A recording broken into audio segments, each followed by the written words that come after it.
surprise, motherfuckers. Drive your best hit with us. Oh shit, it's Friday night, and I would say we're late. Except we're an hour early. So I don't hear no bitching. None. SJ, what's good, dog? Welcome to Keyboard Warriors. I'm Eddie Lost, Fred Kirby, shooting shit with you guys on a Friday night. What do we have tomorrow? UFC Vegas 62. Alexa Grasso and Viviana Araujo throwing down for the freaking flyweight. One fight for that. We'll talk about this soon enough and everything. Uriah Hall and Le'Veon Bell. You know Le'Veon Bell, right? Like, nope. So former Steelers running back, and I think he played for a couple of teams. And you know, he was a good football player, but he just, you know, kind of fizzled out. And now he wants to box. It's like everybody wants to fucking box. He knocked out Adrian Peterson, is a Hall of Famer in my book, if he's not already. Hall of Famer running back, knocked him out in like an exhibition, and now this motherfucker wants to fight. So apparently, according to Le'Veon Bell, he said, "Give me anybody, I don't care." And they gave him Uriah fucking Hall. And people actually have the audacity to say that Bell's gonna knock him out. I'm like, even the worst Uriah Hall is gonna knock this dude out. For real. I mean, listen, you never know, but like that's what I was just fixing to say. Look, I did see the knockout that he had over Adrian Peterson. Yeah, and I ain't gonna lie, that setup was nasty. He fucking came with the little fake left and just plowed him, Jack. That shit was pretty. But yeah, who was it? Was it fucking one of those old big nips, Corey Anderson, that reminded us that there was levels to this? Yep. Come on, man. I mean, like, again, you can say what you want to about Uriah Hall. And his run in the UFC and you know, wasted potential and so on and so forth. But the reality is Uriah Hall is a very, very good striker. Yeah. He's got some nasty hands. And yeah, look, who knows? Maybe this what's the cat's name? Le'Veon Bell. Le'Veon Bell. Maybe he's got really good hands.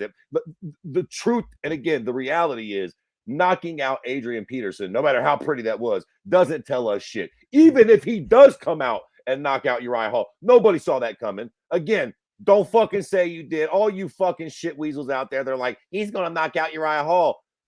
You're an idiot. Even if you end up being right, saying it now, you're a fucking moron. You know what I'm saying? Like, there is nothing on paper that should lead us to believe that's at all remotely possible. But for all intents and purposes, Uriah Hall should come out and make this cat look fucking stupid. And that won't even be a knock on him. Again, there are levels to this. Every day that you woke up throughout your life and you went and fucking threw the pigskin and you tackled cats and all those nights that you spent practicing football, this gentleman was boxing and kickboxing and doing jiu-jitsu, but learning how to fucking hurt people, getting hit in his face, getting used to getting hit in his face. These sort of things that I think maybe fucking people who are not lifelong combat sports athletes might take for granted. That somebody like Uriah Hall, again, no matter what you think about how he might have done in the UFC, this cat has been striking for a very long time. Again, one thing we love about combat sports is you can just never tell. I ain't think Jake Paul was going to start Tyron Woodley. Like, I tell you what, Jake Paul makes me wash my fucking mouth when it comes. I want to say, yeah, LaValle, whoever the fuck Bell is getting this shit stretched, period. But I tell you what, you never fucking know. You never, but he should get fucking slept. Again, there's nothing on paper that suggests anything other than Uriah Hall making this cat look stupid. Make him look really stupid. So that fight's on. Let me see. Let me pull up the card. So actually, I can't pull it up on here. But so first of all, the pay-per-view is going to cost $60 on Showtime pay-per-view.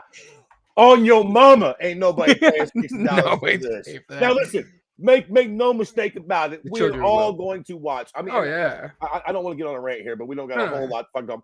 But and because we've talked about this a whole lot on this program, but y'all really need to wake up and abandon the pay-per-view model.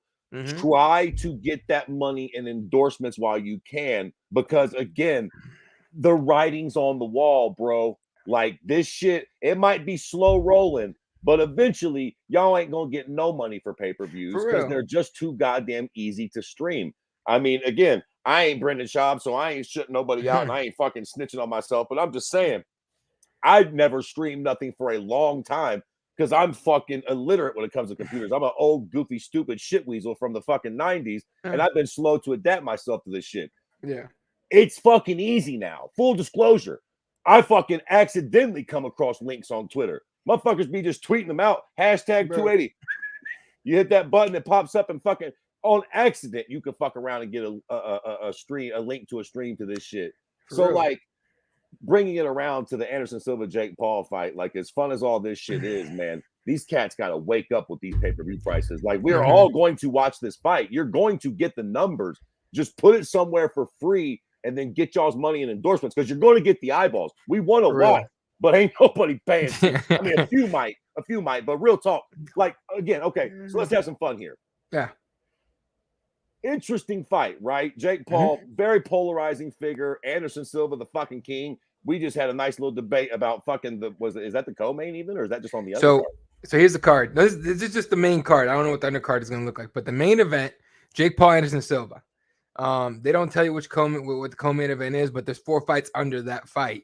So Ashton and Uriah Hall being one of them. Uriah Hall, Levan Bell's one of them. Chris Avila against a Dr. Mike Varshavsky, some Again, YouTube guy, a social media fucking prick or a YouTube. I don't know anything about him. Right. Me neither. But I know I heard that he's got like fucking 5 million subscribers on whatever the fuck. So like, but he's popular because I Google him right now as we're talking, and it's like, okay, if someone knows who the fuck he is. Exactly.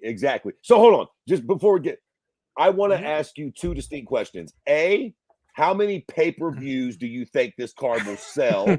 and conversely, how many people do you think will fucking watch on an illegal stream? Just so we can put these numbers, you know what I'm saying? Like, how many do you think this bitch actually sells above board? And then how many do you think of us actually watch this goddamn fight at some point? Shit, I'll venture to say, I don't know how many. I can't even tell you a number off the top of my head how many people think are actually going to pay for this shit. It's going to be the kids, who's got, mom and daddy's credit card and shit. Like, oh, I want to watch Jake Paul fight. And again, whatever. And obviously the curiosity. So they'll lie to us about the number because they always do. But I'm not going to say it's 1 million. You know what? 500, 400. I would normally agree with you on that, but I tell you what, the more I think about it, the more I disagree. The little young twats that got the money for it, I think they're the first ones to stream it because they know how to. You can go to Twitch and watch motherfuckers watch it on their eyeglass. I was about to say that shit, bro. I was about to say that shit. Like, you know how much shit I watch like on allegedly on Twitch, even on TikTok? I watched a whole ass soccer game that I was looking for. I couldn't find a stream for. Somebody put it on there, and I was like, no shit. Someone got my hometown on TikTok. Let's go. And bro, we're old ass men. Yeah. So if we know that little fucking 18, 20-year-old cocksucker is way ahead of us on some, yeah. You know what I mean? So bro, I think 250 tops, 250,000 that actually pay for it. Now, I agree with that. But to drive home the point, I don't know, dude, 10, 15 million, I think we'll watch this bitch in some way, shape, or form and through some illegal streamer. I mean, there's going to be a lot of fucking people that watch this fight. Oh, yeah. Most of them will not pay for it, but why not get your money and put that shit on a platform and then just get your endorsements? Because again, if this fucking shit was live on YouTube or on ESPN Plus or whatever the fuck, a lot of people would watch this bitch. The ads alone on YouTube will pay you more than what they're gonna fucking make on that. I think so. Yeah. What's up, SJ? Doing pretty well, man. I hope you're doing good. Otis says these companies start a model like the WWE Network and stop trying to shaft people. Nobody's paying $60 to $80 for pay-per-view. Even the UFC pay-per-views, man, those come out after taxes, like $83, $84, right? Like after taxes and everything. And then the stream sucks because ESPN Plus sucks. Honestly, it's not great for how much you're charging for it, and for raising the price on the motherfucker. It's still so shitty. Like, it's terrible. So they need to do something. If you're gonna go ESPN Plus, cool. Give pump up the price a little bit more again, and just give me the pay-per-view. Like, don't fucking chat me for another $80 on top of the $10 I'm already paying you a month or whatever it is now. But no, you're right. They need to change that shit up. But those TikTok and Twitch motherfuckers, man, like. For real, I forgot what I was trying to watch, and I Googled it. The Canelo fight. I was not home. I forgot where I was, but I was not home, and I was like Googling like Canelo, whatever. And then like a Twitch link came up. It was like Twitch Canelo, and I'm like, It's probably one of those stupid ass, like it's a picture. It says, click on my link in the description if you want to watch it. So whatever. I clicked on the video itself first, and it's the fucking fight. I'm like, okay, let's fucking put it down and watch the motherfucker. But it's these companies need to start. You're right. They need to start figuring out how they're gonna get past this. And I think, look, I keep saying it every year. I'm like, we're near the end of the pay-per-view, but man, these old ass dudes that run these companies, well, whatever, like we run these companies and shit, are still this antiquated ass system of pay-per-view. No, dude, that's just over. Like Vince McMahon, for all his faults, got it right. But it's definitely going that way too. You see it in the numbers. Slowly. In the 90s and the early 2000s, bro, you could sell the fuck out of pay-per-views because it was just the only way you could see that. Once people figured out that you could literally get the stream, and I'm old. I remember way back, and maybe this is why I wasn't quick to stream. I remember way back in the day, you could get streams, but they were hard and they were dicey and it looked like shit. I'm like, yo, fuck it, bro. I'll just pay for ain't nobody fooling with none of that. But now it ain't like that. Now you click a right button, bro. You catch a right stream, and the bitch looks as, like, to your point, sometimes it's literally better than the pay-per-view stream. It literally runs better and smoother with less choppiness and less fucking fucking up and shit. So like, they definitely have got to do something about that. Okay, so on the boxing thing. Well, first of all, they moved Jake. Obviously, they bailed on MSG. This pay-per-view was not going to sell enough to buy out MSG, and they moved it to Arizona. Great, I love it. I'm trying to get credentials. Hopefully, I get in there and let y'all know. But they went to so there's a State Farm Stadium where the Cardinals play. It's huge, $1 billion, whatever it is, facility. Right next to it is this small ass arena the UFC has used, I think, twice now. But for like fight night cards, and for one pay-per-view, I think the last second 263 where they moved Nate and Leon over there. But they didn't even go and get where the Suns play, which is downtown Phoenix. They got that little ass arena out in Glendale, so they know they're not gonna make enough to even rent out what they call the Footprint Center where the Suns play. They had to get this arena in the middle of fucking, like, not gonna know, but far as shit, like 40 minutes from where I am, right? For this event, so they know. The other thing on the boxing scene, and I think Wilder fights tomorrow. We can talk about that in a little bit if you want to. But there's two guys that are fighting. They're not fighting each other, but it's some of the saddest shit I've seen in a minute. Let's start with Floyd. Floyd Mayweather is his exhibition fight against Deji or whatever the dude's name is going to be on DAZN, right? Of course it is. So I don't know. Let me see who Deji is. Who the fuck is Deji? Anyway, so that's one, right? I don't know if he's he's a media star, social media star. It's an exhibition. Oh Christ, this is terrible. I hope he fucking knocks Floyd out just to spite Floyd at this point. Like, what the fuck are we doing? So Floyd's going to DAZN. Our boy Manny Pacquiao is fighting a guy named DKU, who's a YouTuber. I think he's known for something about like combat systems, like it's called Warfare Combat System Movement Mediation Fighting Coach, founder of the WCS or the Warfare Combat System Movement Method. Listen to your body, free your mind, master your fight. It sounds like that one dude that was training what's the homeboy in Albuquerque? Fuck. Oh, the knife guy. Everything's a knife. No. Fuck that. The guy that was training Sergio? No. Diego Sanchez, that guy. Yeah, no, like everything's a knife guy. Wasn't he chasing him around he was chasing with a knife? That's right. Oh my God, I forgot about that video. Yeah. Whoever, I forget what the trick's name was, the crazy fucking guy. He's fucking psycho. But anyway, so that's what he sounds like, but I don't know anything about him. Manny Pacquiao's gonna box him on fucking Triller. Like, you can't make this shit up. Two of the not even back in there, like right past their prime, we were still like, hell yeah, I want to see Manny Pacquiao fight. Hell yeah, I want to fight Floyd fight. And now they're doing this shit. You know what's funny is, holy shit, SJ got it on point. Josh Fabia. That's 100% on. That's his name. Good shit. Yep. Good shit, SJ. But yeah. You know what's funny about that, man, is that it almost feels like America is just now discovering the freak show. Like, those of us who have been watching, fucking Russians got us beat, bro. They're doing like 8 on 8 and shit. No bullshit. If they ever bring that here, I'm signing up. I go 8 on 8. I gotta get in on that.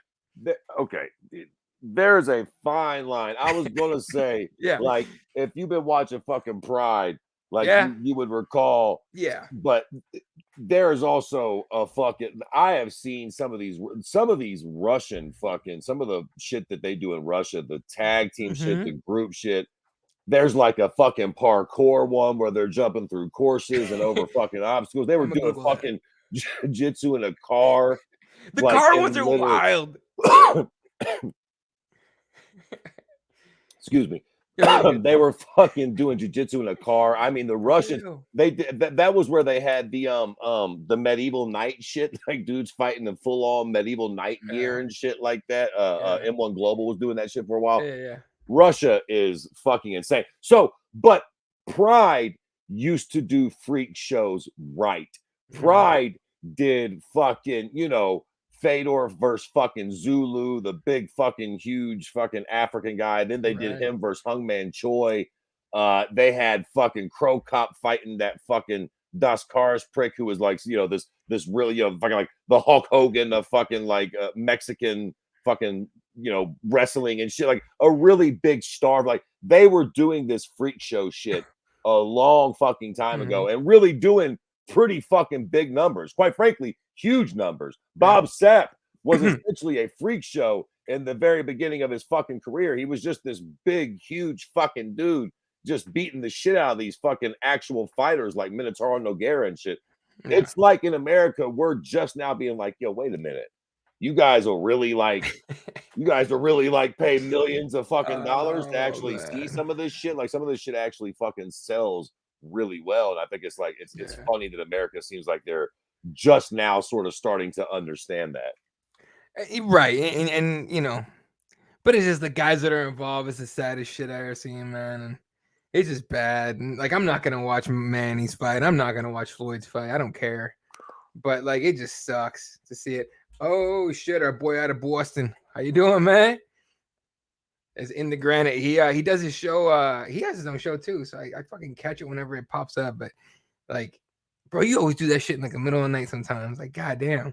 Mostly because like I'm 3 hours behind East Coast. So is what it is. We gotta catch him on here at some point. Anyway, but yeah, so that's going on. What else going on this weekend? Wilder, Deontay Wilder, fighting fucking what's his name?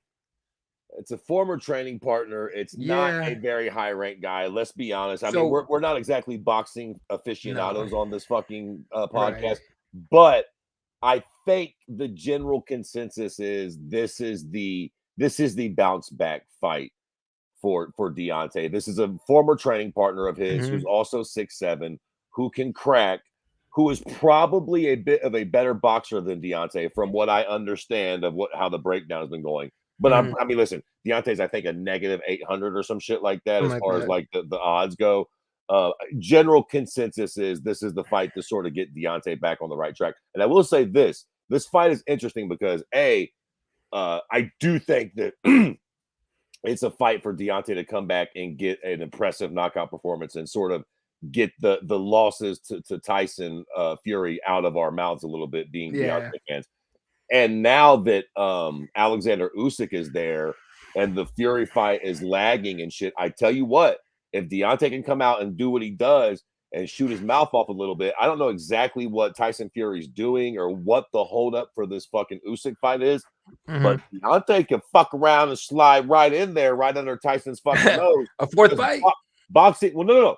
To fight Usyk. To fight Usyk, right. Because I don't know what I think, again, not a boxing aficionado, but I think Tyson Fury is the holdup with the Usyk fight, because Tyson Fury is the one that's sending fucking Anthony Joshua videos and trying to get him to take fights when ain't nobody fucking asking to really see you fight Joshua no more. Usyk just beat Joshua fucking twice.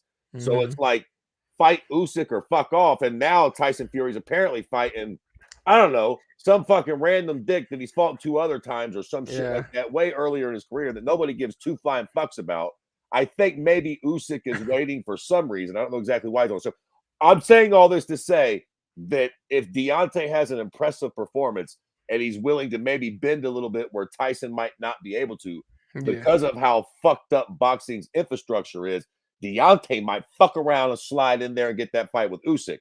And if he does, and he happens to beat Usyk, that's the only goddamn way he'll ever get another fight with fucking Tyson Fury. But it's at least sort of maybe possible.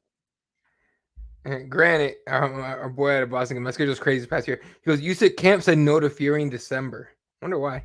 Oh, wow. He's fighting Chisora. Well, yeah, okay. So either goddamn way, though, if Deontay has an impressive performance, he can fuck around and slide back into this discussion. Yeah. And then, you know what?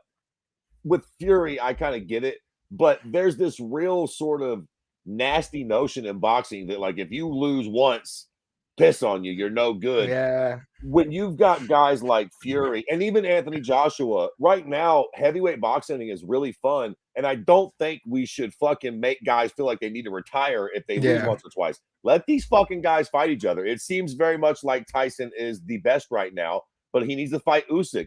I'd love to see Usyk fight Deontay. I'd still love to see Deontay fight Anthony Joshua. I would too. They both took some losses, but who amongst us wouldn't like to watch that fight still? You know what I mean? Like, it's not like these dudes are washed up or no shit. Like, they might not be the cream of the crop, but fuck it, let them dudes fight, man. Let's play this out a little bit. To me, the notion that every big fight needs to have a belt on the fucking line is dumb as hell.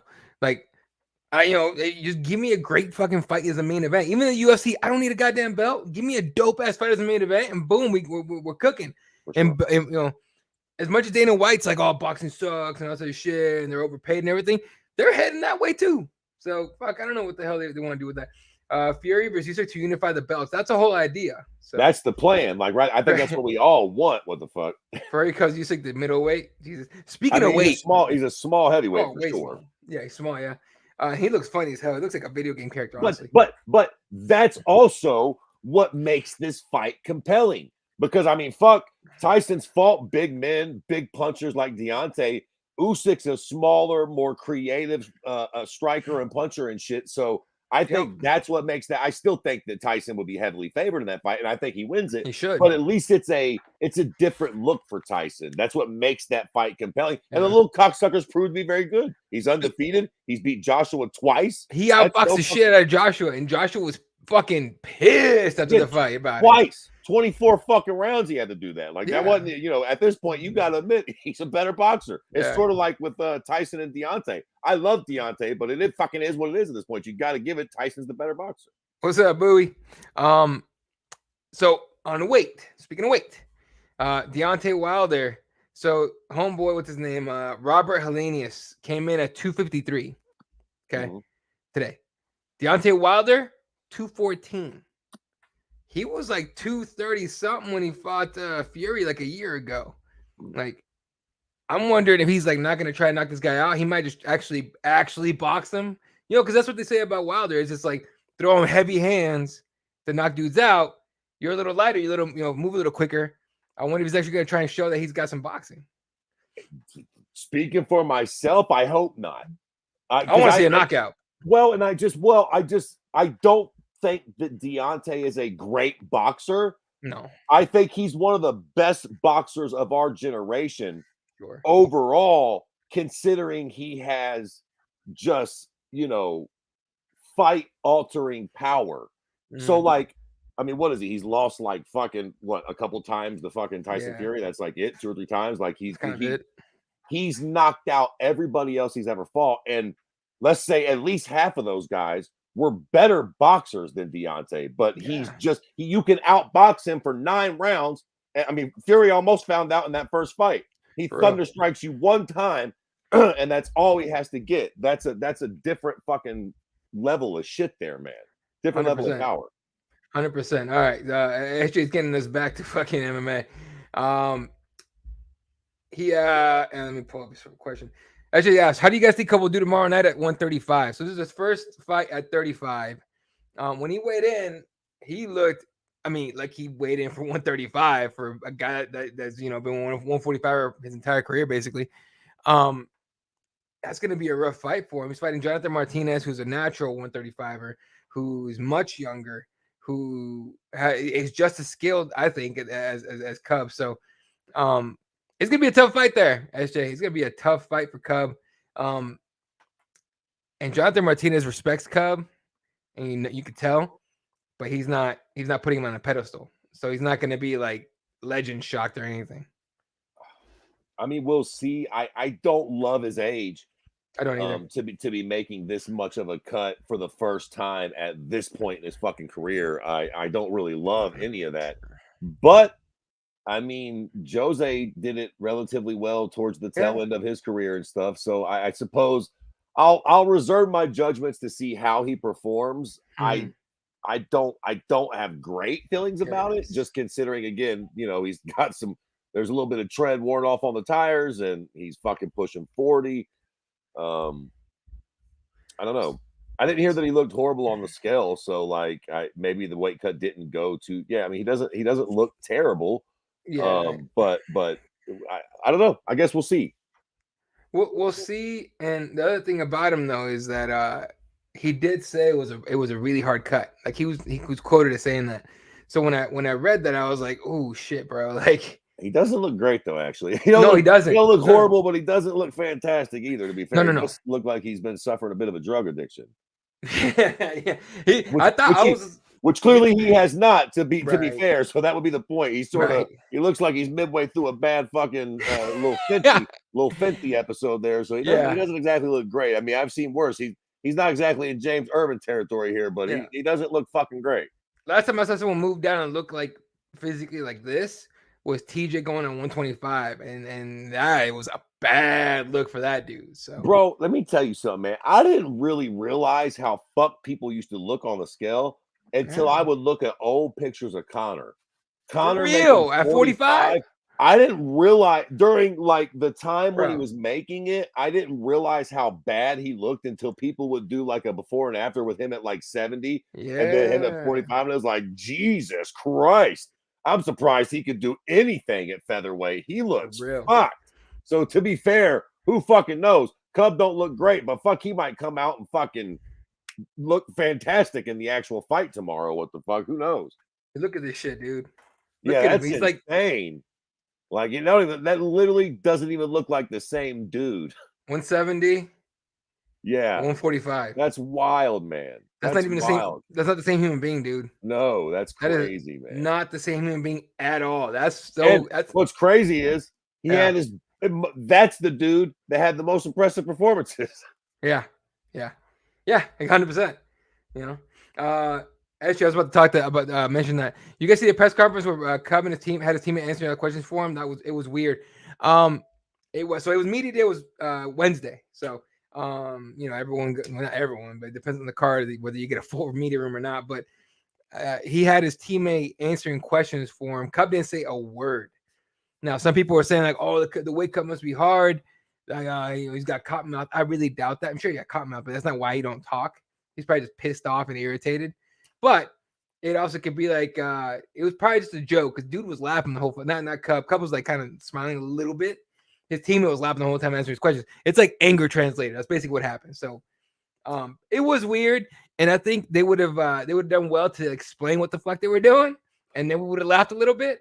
But anyone that was like, I was watching it because I have to write it up for KSIPress.com, and I'm sitting there going like, what the fuck is going on here? Like, what? It was really confusing. So it was weird. If Connor stayed at 145, might have did better wins wise. 100% he would have, but the Connor McTappin, but his body was fucked up. Like you can't keep that up forever. The older you get, the harder it is, and especially now, the guy looks like a 185er. If you see his Instagram shit, like he looks fucking pumped. Yeah, I don't think he could have continuously healthy made that weight. Oh, yeah, he knew it too. I mean, the older you get, the harder it is to cut any fucking weight now. So right. All right, Otis with the fight announcements. Kevin Holland versus Stephen Thompson for December 3rd. Kevin Holland retired and said he'll come back with something special. Apparently, Wonder Boy's probably got a special for him. Take the fight. None of us bought. Kevin Holland didn't retire from a goddamn thing. Everybody retires these days. He didn't retire. But I do love that fight. There was a rumor that that Stephen Thompson was going to fight Rachmanov, right? What's the cat's name? I forget his first name, but yeah. Either way, that's a fuck. Yeah. He's sort of a Habib-ish type character. Right. Very, very fucking. I remember I saw that and I was like, "Don't take that fight." Yeah, it would have been a horrible fight for Stephen Thompson to take. Stephen Thompson's fucking a veteran. He's a striker. I mean, it would have just been a fucking stupid fight to even have happen. This fight makes way more sense. Kevin Holland is going, and it's just, if Kevin can actually win, he'll have to win playing Steven's game. I shouldn't say that because maybe Kevin Holland will try to out wrestle him or something. Right. But more than likely, Kevin Holland is going to come out and oblige Stephen Thompson in a kickboxing fight, which A, is going to be pleasing for our fucking eyeballs, but B, it's also going to be the best test of his skill. You know what I'm saying? Like, this way we don't have to see somebody fucking take fucking Stephen Thompson down, smash him, and ultimately end up submitting him, which we know a very good grappler could easily do.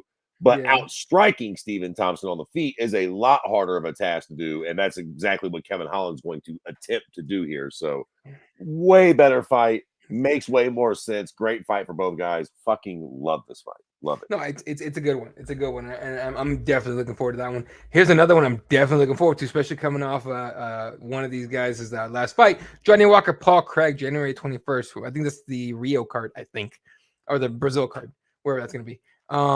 That's a good fucking fight. Johnny Walker got the hands and he's got jiu-jitsu. Paul Craig gonna have to bring something different, and even if he does it, it's gonna be a great fucking fight. I feel like this is also a great fight because, like, I feel like in a weird way, both guys are sort of at the same point in their career. Yeah. They both sort of stormed onto the scene, had some big wins, got a lot of hype, and then fucked around and lost a couple, lost a little bit of that hype, had another couple wins, got back in the game. Now Johnny Walker's sort of doing the same thing. I think he's going to have one big win here, but like he's coming off of a big win. Dynamic, both of them very dynamic offensive fighters. Like, this is a really good fight, and I feel like whoever wins this fight might very well become the dark horse of 205. I think whoever comes out on top might very well be that guy that it's like, you know what I mean? Like, if they did like a tournament or something, he'd be at the lower end of the seed ranking. Sure. But he'd also be sort of a dark horse, dangerous guy. Yeah. Yeah. Dude, you ever seen I don't know if you ever dealt with Paul Craig fans, but I covered I forgot what card it was. I covered a card that he was on, and I said that I joked around about he's hard to understand sometimes. I'm not good with like the Scottish accent stuff, so like he was, a little rough to understand at times, whatever. And people went off on me. That's Paul Craig. I'm like, well, no shit, it's Paul Craig, motherfucker. I'm talking to him. Okay. I'm just saying I can't understand him. People get wild about Paul Craig. That's like one of the underrated fan bases for real. What? And you're not even saying nothing controversial. Yeah. Of course you can't understand him. I can't. If you're not from fucking goddamn Scotland, you can't understand nothing that Paul Craig says. I mean, it's completely fucking inaudible. Like he's got an extremely thick accent. Yeah. Like I can't understand nothing that Paul Craig says, Jack. Shit, I understand him more than I understand JoJo Calderwood. I'm sorry, JoJo Wood. Not because she got married. JoJo Wood. She fucking married a dude with the last name Wood. Am I the only person that like hates that we're doing that with her, JoJo Wood from Calderwood? Can we? I hate that so bad. I just seen her go to Bellator. I hate that. Well, I want to be the twat. I'm like the fucking twat that refused to call Muhammad Ali Muhammad. I'm gonna call he Cassius Clay to me. Cassius Clay. You joined Calderwood to me. That's His what you mama was. That's what you are. Yeah. His mama called him Cassius. Like we're gonna keep you Calderwood. Like we ain't Wood, JoJo Wood. And then you're gonna change the front name too. Went from Joanne Calderwood to JoJo Wood. Sounds like she became a goddamn porn star. It's fuck. Yeah. Oh fuck. Ooh. Okay. So I heard about this one. This one. I don't know how to feel about this one. Alton Augusta versus OSP, UFC 282, December 10th. That's Vegas, I think. Love it. Kind of love it. Again, I feel like these guys are sort of right there. This is very much the fucking loser goes home match, man. Whichever one of y'all loses, y'all definitely ain't fighting in the UFC no more. Maybe not for nobody. What the fuck? I'm saying. Honestly, losers should. If OSP loses, he probably goes up to like PFL or something. But like, if Alexander Gustafsson loses, he's gonna retire. Even if he wins, I think he retires. Jan Blachowicz against Magomed Ankalaev for UFC 282. That's a fucking fight. That's on the same card, and he might be about to put this, but that's on the same card as Yuri and Glover. So that makes a lot of sense and is actually pretty cool. Yep. So here's the other note on this one. Actually, let me get through a couple more here from Otis, and then I'll bring up one of the things that everyone's waiting for at 282. It's a big deal. Aspen Ladd versus Julia Budd, November 25th, PFL. Yeah, Aspen Ladd got cut because she can't fucking make 35. Now she's fighting 45 for PFL. Good for her. Granite says epic Alex Pereira and you. We'll see. Here we go. Jeff Neal against Shavkat Rakhmonov. That's what it was. Yeah, Shavkat. Yep. Shavkat Yeah, Rakhmonov. but yeah, that's a fucking nasty fight too, boy. Yeah, so that's gonna be good. So this fight, Govachev versus Petrosky. Rematch, great. We want to see it. Cool. It could be a co-main event. Right now, it's probably gonna be the main event, but there's one fight that the UFC is working on that's trying to make it happen. Johnny fucking Bones might actually fight. We don't even know. I'm still on the ship of I don't give a fuck about you till you actually get in there. But so apparently, allegedly, the nose reported, which is funny because he's not really saying anything. He's just blabbing like what we already know. Was the UFC's working on Johnny Bones for December 10th, right? Either Francis Ngannou, they can re-sign him, or Stipe. And Stipe's on vacation right now, so I really don't think it's gonna be Stipe either. So that's what they're waiting on. Either Johnny's gonna be the main event with whoever, or Glover and Yuri. Do you think we actually see Johnny Bones this year? Oh God! I'll tell you this. I hope, because I tell you what, just you saying that and me letting myself maybe think about it, think about the idea of it being real. Yeah. I just got really excited. I was just about to say, dude, I tell you what, I don't know about pay-per-view buys or any sort of shit like that. Yeah. But for me, I think the single fight in the world, I mean, even including boxing, all of it. Yeah. I think the fight that I would be most excited for leading up to right now that can actually be fucking made is Francis versus John Jones.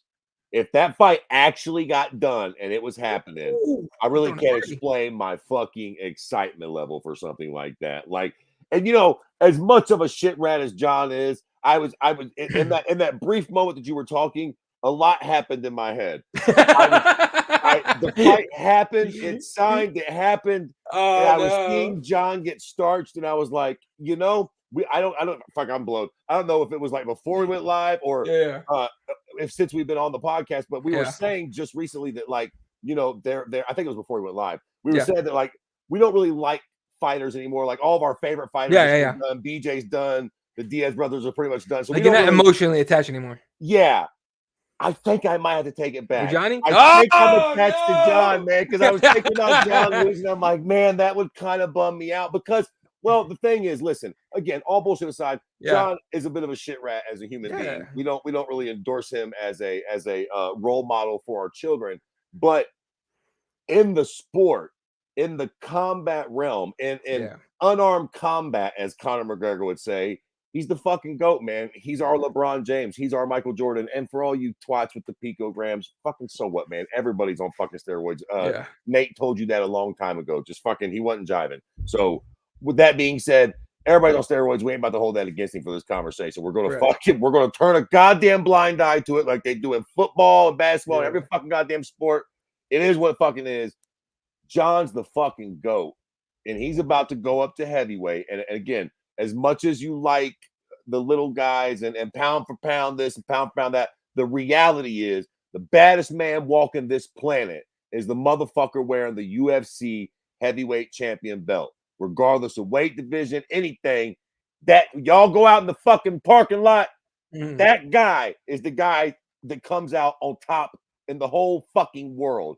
John Jones is already pound for pound the GOAT. I mean, come on, man. All you Habib, let's stop it. If we're having a serious discussion, stop it. Habib quit way too early into his career to even be mentioned with John Jones. When you're talking about quality of wins and shit, John stands a fucking alone. Again, you better bring up them picograms because short of that, you cannot argue the man's resume. It's just, you can't do it. And now that he's moving up to heavyweight, the shebang of the shebang, as big as you can go, who's the fucking baddest man on planet Earth? John Jones wants some. If that fucking happens, bro, that's as good as it gets for me. Again, there's a lot of great fights to be made. I'll love it if Conor comes back, but if John fights Francis or even Stipe, but if he fights Francis and that belt's on the line, Jesus fucking Christ almighty, the excitement will be fucking at a fever pitch for Daddy Fred. Can you imagine if John Jones knocks out Francis Ngannou? Oh God. Well, first off, somebody better get all the white girls and all the cocaine out of Vegas immediately, or everybody. Well, you can't have him folks fight in Vegas. That's why I was saying, like, I would not have let him fight anywhere near Nevada. For real. I can't. He's lie. an adult and he can't handle it. I can't lie. You want to see a coked out John Jones, don't you? Well, I can't look in my personal life. I'm not the type of guy that likes drama. Sure. You know, some guys like arguing with their bitch and shit. I hate that shit, man. I don't like drama. I can't front, boy. For my combat sports shits, I love John. I love people are like, oh my God, they had the who else had an event switch from on 1 day notice? John Jones. I kind of love that. I love that you don't know what John's coming with. Yeah. We got to book certain he can't go to certain states. I fucking swear. I kind of love that he is just a loose cannon and we don't know exactly what to expect from him. That dude might show up with his shaved head. I mean, you just never know what John's going to bring to the table. And I can't lie, man. I actually really enjoy that. But yeah, the fact that we can't have it in Vegas because John is just literally too much of a wild boy. Okay, we got to take him somewhere else. Probably not New York either because John is fucking John Jones. And if he actually beats this guy tonight, nobody's going to be able to tell him nothing. And literally, we don't know nobody that can kick his ass without shooting him with a pistol. So who's going to tell him no? Like he's fucking, he'll prove himself to be King fucking Kong himself. Who's going to tell him no? Like the dude will whip your whole security team. Go tell him no. Like he's fucking, you know, who's going to fucking stop him? Sure, it took like 5 cops to fucking arrest the motherfucker, and then he headbutts the fucking cop car. I'm like, when I saw that, I was like, holy shit, this guy's still a wild man. He's fucking insane. But like I said, I can't front. There's a part of me that loves that about John. Like he's low key, like the black Brock Lesnar. Like he is just. I would just love to see John back in front of the mic. We don't know if he's going to talk about Jesus Christ. We don't know if he's going to talk about the divorce with his wife. You just never know what the fuck you're going to get with John. And I, for one, can't wait until he's back, man. So I don't think we see him in 2022. I think we'll see him March against Francis. Because Stipe don't look like he's doing shit except going on vacations and shit. And good for him. He deserves that. But like, what are we waiting on? Why would we? Because Francis is hurt. Do we think he's not healed yet? Like, what are we waiting on then? Because they're trying to re-sign the motherfucker. Is that what we're waiting on? Like, well, the knee injury is one thing, but because he's not signed, he's not in a hurry. But okay, but it's like, is the knee injury healed? Does anybody know? If we have any sort of we've got no confirmation, right? Like he hasn't came out and said my knee is fine. Because I just wonder that sometimes, like, is that if his knee's not ready, then it's easy for the UFC to sort of sit on the fence and be like, well, look, bro, you ain't ready to fight anyways. So we don't got to rush this. Like, if you ain't going to be ready till March anyways, then it is what it is. So he talked to ESPN and he told ESPN, quote, I'm not very strong in the knee. This is like 3 days ago. I'm not very strong in the knee yet. See how heavy I am? That's something I really have to consider, my weight in this division and how it is. Apparently he's very out of shape at the moment. He goes, I will not fight for. Oh, okay. So here's the thing. Take that shit, that quote, with a grain of salt, because then he goes on to talk about how he's not going to fight for $500,000. He's not going to fight for $600,000. Like he wants a milli, probably, right? So he's playing the game, man. He's just, he's probably like, oh, I'm out of shape, I'm fat, whatever. He might not be. He's just trying to get paid. So it's the contract and the knee. We're not going to know the 100% truth about the knee because he's not going to tell us. But that's what I'm saying. Like, I think they're going to have to fight in March. I'm going to say March. Let me tell you something that I'm pretty sure the UFC knows that I don't think Francis understands yet. If they do John versus Stipe for the interim belt, I'm pretty much just as excited. As much as I like Francis, he's the B-side. All that shit I did. John's the guy. John's moving up to heavyweight. John is chasing history. Now, if Francis knocks John out, but again, if you beat, it's because you beat John. Yeah, he's Conor right now. Nobody's done that to him yet. Like Nate beating Conor did some big shit for him. 100%. That nobody's beat John yet. So if John beat Francis, yes, it would be a big deal. But the reality is, Francis has been beaten before. Nobody has ever beat John Jones. And if you got the balls to bring up that Matt Hamill fight, go stick your goddamn face in the toilet bowl because He didn't lose Not a shit. loss, Jack. That's not a loss. Like, matter of He fact, not only was that not a loss, that was one of John's more impressive performances. I actually seen that fucked him fight the up. other day. He would have fucking killed Matt Hamill. If they'd have been in the alley, he was, I Yeah. mean, he was beating the fuck out. And to be fair, he was sitting on Matt Hamill, just to add a little bit of clarification Yeah. to the ending of that fight, hammering with him with elbows for about a minute and a half. He hit him with probably 30 elbows, no exaggeration. And then one time he went, probably because he got tired of going like this. He was like, oh, fuck it. And picked off the fight. So, listen, John Jones ain't never been beat by nobody. He is the attraction. Can somebody beat this guy? Stipe, much I love that fight, has been beaten before. He's been knocked out. He's been finished before. By a guy that John Jones knocked out. You ain't lying. Ain't nobody ever beat John, let alone finish him. Yeah. He's the mystique of this. So I think the UFC is probably sitting back like, check this out, Francis. We're going to pay you, but you are not about to fucking Tyson Fury or Deontay Wilder or Floyd Mayweather sort of talk us and be like, I'll go box Tyson Fury. Do it, Jack. Do you? And then don't be like, well, I'll fight your John Jones. You know what I'm saying? Look, I'm not saying that Francis might not deserve a little more money. And I understand you gotta, you know what I'm saying? He's trying to feed his head too. That being said, don't fucking, bargain yourself out of the biggest fight of your life, trying to face some silly Tyson Fury fight. Bro, get the deal done, fight John Jones. Either lose to the goddamn living goat or beat that guy and transcend this shit. Because the reality is, look, if you want a boxing match with Tyson Fury, look, free piece of advice here, Francis, not coming from your manager, coming from my pell ass. You really want that Tyson Fury fight? If you really want that fight, take the fight with John. Sleep John, and you'll get it. 100%. I'll suck your dick at third. You come out and knock out John Jones in one round. You sleep John Jones. I'll bet you get. And not only will you get the Tyson Fury fight, you might fuck around be the A side. Okay, never mind. I take that back. I rewind that. You're not going to be say Tyson. But if you knock out John Jones, he'll be the A side. If you knock out John Jones, bro, you are going to have a lot more bargaining power than you got now. Come back to MMA. Take the biggest fight of your career with the biggest name by far and a guy that's moving up in weight. So you do sort of got one up on him. Knock him out and then start bargaining for your shit. If I'm Francis, I'd rather be the first guy to fight John at heavyweight before John figures out what he did wrong at heavyweight and then fucking improves it.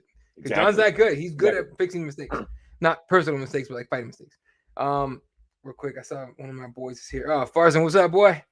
Farzan, I don't even know how to say your last name, bro. I'm sure I said it right one time and I fucked it up every other time. So Farzan he's a big Kansas City Chiefs fan. He has his own podcast on there. Find him on Facebook and join his page. Farzan, by the way, I get on there and people take shit so fucking personal and serious. I get shit from Kansas City Chiefs fans all the time. I'm just fucking around like 90% of the time, and they get just heated. But I enjoy. If you just enjoy football talking shit, make sure you follow Farzan on Facebook. All right. Here's a question. SJ is asking, Fred, who would you take in a fight, John or Francis? Oh, fuck, man. Yeah, right. It's a hard one to pick. I mean, listen. Ultimately, I'm going to take John Jones because it's fucking John Jones. How confident am I in that pick? I don't know. We don't know what he would look like at heavyweight. We don't know if he can take punches from these guys. Yeah. Francis is probably the hardest hitter, maybe in the fucking sports history. You can't fucking bet against John Jones. But if his last 3 or 4 performances at light heavyweight are any indicator for what he's going to do at heavyweight, I'm not very fucking excited about that. Again, we've said this before. If the guy that fought Anthony Smith and Dominic Reyes, if that guy shows up, Francis with a bullet. If the fucking dude that fought Lyoto Machida and Shogun and fucking Rampage Jackson, if that that fought DC twice, if that guy shows up, Francis might be in trouble. Francis might be in trouble. If John Jones sleeps Francis Ngannou in impressive fashion, if I'm Dana White, I call ESPN and I'm like, hey, I know it's a pay-per-view. Damn that. Put that finish on your Sports Center top number 1. All right, put that shit on there number one because you just create a giant star. I could be wrong, and again, you just don't, it's so hard to tell. Yeah, But part of me thinks with the right game plan and the right series of events, if Francis fought John, if John fought Francis, I could see a world in which John comes out, plays handsies just for a minute, shoots hard on a double leg, gets on top of Francis, and beats the dog shit out of him. yeah. Now, that might not happen. Maybe Francis is not as easy to take down as I'm thinking, but I'm just thinking with the history that John has in wrestling, if he's able to adapt that skill to his size and his muscle, if he's able to shoot a quick single leg or a hard double or whatever, and put Francis on his back in that first round, I think that John Jones's ground and pound is one of the more underrated, violent fucking aspects in this sport. Again, watching that Matt Hamill fight sort of reminded me, and again, his last few fights have been a bit lackluster, but I think if John comes out fucking like a house on fire and is serious and determined, I don't think a Francis Ngannou on his back would be able to do much with a John Jones on top of him. A 250, 265 pound all muscle John Jones on top of him, fucking letting them elbows fly and them long fucking arms and shit, Jack. I do not think that Francis Ngannou's ground game is even close enough. And maybe in the fourth round or something, but if John gets on top of him in the first few minutes of that fight, I think it might be fucking a wrap. Yeah, no, John Jones is scary as shit. Did you start earlier? Here it started an hour late. Yeah, Santiago, what's up, dude? We started earlier because I mean, shit, my babysitter. So that's kind of how right. it is. Period. I'm on my own right now. So yeah. So yeah. Sorry, dude. Next week we'll be back to normal time, hopefully. All right. Let's see what else we got.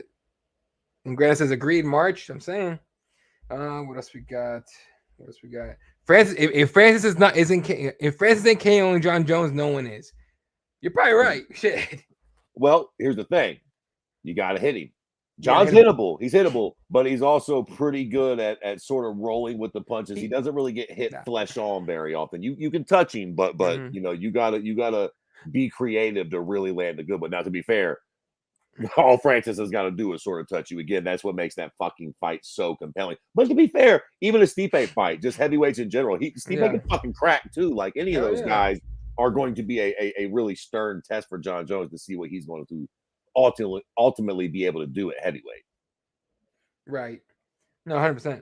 All right, we're running out of time here. Sorry, Santiago. We'll be back next week the regular time, dog. I know it's an hour.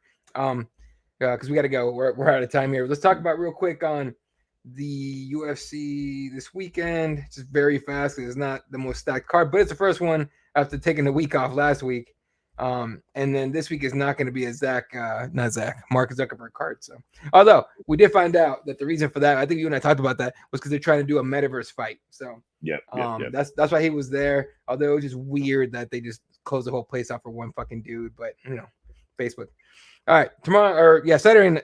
Goddamn, today's Friday. I'm so fucking tired, dude. Tomorrow, main event: Alexa Grasso, Viviana Araújo. Winner of this might fuck around and be on the short list for a title shot. We'll see. But you know, that's the main event. Cub Swanson against Jonathan Martinez is the co-main event. Cub branded at 135. Jonathan Martinez, one of the up and comers at bantamweight. We'll see what happens. It's the Jordan Wright against Dusko Todorovic. This is my dark horse fight of the night because Jordan Wright likes to get into wild fucking fights, and Dusko has got hands and legs actually. So we'll see. Let's see what else. Rafael Santos against Victor Henry's on there. Misha Cirkunov against Alonzo Menifield. Askar Askarov and Brandon Royval. This was easy to me, the best fight on this whole card. However, Askar Askarov had an awful weight cut. And not only was he not going to make weight, Royval hit him up and said, hey, let's do a catch weight because he wants to fight. And Askarov's team was like, no, we're not doing that either. Like, he just didn't want to fight. So that's weird. Yeah, it's weird, but, you know, the fight's off. And so that wasn't the main card. So now Sunsao and Henry got moved to the main card. Then the prelims, Amanda Martinez against Brandon Davis, Nick Maximov, and Nick Diaz Academy fighter, taking on Jacob Malkoun, another dark horse fight. Joanderson Brito against Lucas Alexander. What else we got? Pierre Rodriguez, Sam Hughes, Tatsuda Taita against CJ Vergara, who missed weight by like 3 pounds. And then this is the funny one. I always laugh when Mike Jackson fights because I don't understand why he's still fighting in the UFC. But fuck it. Taking on Pete Rodriguez, who looks like he's confused all the time. So that's tomorrow night, ladies and gentlemen. UFC Vegas 62. I think starts at 1 p.m. Pacific time is the prelims, and 4 p.m. Pacific time is the main card. So look, fuck it. We didn't have fights last week that I can remember because it's been a week, and we got fights this weekend. So enjoy that shit. And then next weekend we have UFC the Monsters UFC 280, which by the way, breakfast card for the West Coasters, and for you it's probably gonna be a lunch card. Starts up 280 is. It's in Abu Dhabi, bro. 7 a.m. start time. Is pay-per-view's at 11 Pacific, so that's 12/1/2, 2 p.m. for you. Oh fuck, that's fucking crazy. Yeah, I love it. So the only shit part is I gotta get up at 7 a.m. with a toddler that likes to get up at 6:30. So I'm gonna have to set my shit up the night before, but we'll be covering it for KSIPress.com. So it's 280 is 7 a.m. Pacific time, 8, 9, 10 a.m. your time is the prelims, and then I want to say 11 a.m. start time for the West Coast for the pay-per-view. So there you go. Yeah, so we'll talk about it next week. We'll break it all down. Everyone's already out in Abu Dhabi apparently. Fucking Piotr Jan's fucking riding jet skis and shit out there, and apparently he's nice. He's friends, not friends, but he's cordial with Aljamain now, so that's cool. And then there's a lot to talk about next week. We'll talk about that next week. We're out of time. Ladies and gentlemen, you guys are fucking dope. We appreciate the hell out of you guys. If you're new, subscribe, like, leave a comment. I open comments again. We'll see how that fucking goes. Yeah, you guys are dope as fuck. Shout out to In the Granite, our Boston friend, Santiago. Again, sorry about it, bro. I try to put it out there for everyone to see, but I've had a hell of a fucking week, and today got rough. Farzan, appreciate you hanging out for a little bit. SJ was here. Otis, our third member of the team. Oh, he said it's about the Ngannou Jones fight. If it's on Ngannou, I'm not interested. Fair enough. And then a lot of people won't be either. So it is what it is. That's true. That's fair. Yeah. Everyone Tuesday, we love the fuck out of you guys. Tell your friends about us. Share the show. Bring them on the comment section. We try to make this a party. Appreciate the hell out of you guys. Shout out to SpicePros.com and represent. KeyboardWarsMA.com is the landing page. At KeyboardMA for the show. At Jesus for Fred. I'm at Ela32. That's gonna do it for us, ladies and gentlemen. It's been a hell of a week. We'll be back next week, hopefully at the old time. For myself, Mr. Fred Kirby. See you later, man. For myself, Mr. Fred Kirby. We love you guys. Good night. Good night, Wilshire.